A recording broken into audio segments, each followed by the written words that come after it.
По неколку циклуси изборна осаменост, комоцијата на СДСМ и ВМРО ДПМН во изборната тројка, овој пат ќе им ја пореметат ГДУ и Левица. Двете мали партии се во експанзија со за нив надежни анкетни резултати кои можат да ги однесат во парламентот. Со намера да бидат погласни, порелевантни и нешто конечно да сменат во изборниот надпревар, влегува и ГДУ на Петар Колев. Освен за граѓаните, Граѓанско-демократската унија во последните 12 месеци е интересна и за големите партии, зашто на анкетите оваа партија е веднаш до нив, што значи трошок на гласови ќе имаат и поставката ГДУ. И за нас е сериозен предизвик на следните парламентарни избори да ги спротивставиме нашите аргументи и визии за развојот на како на источниот регион, така и на Република Македонија со етаблираните партии.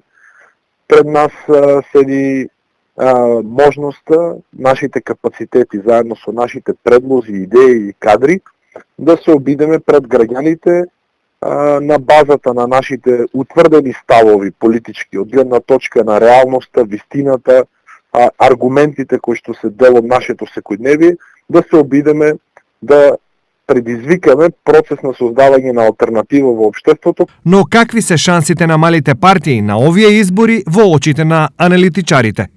Шансите на малите политички партии може би се мали, но не се изгубени. На македонската политичка сцена и во парламентот и треба плурален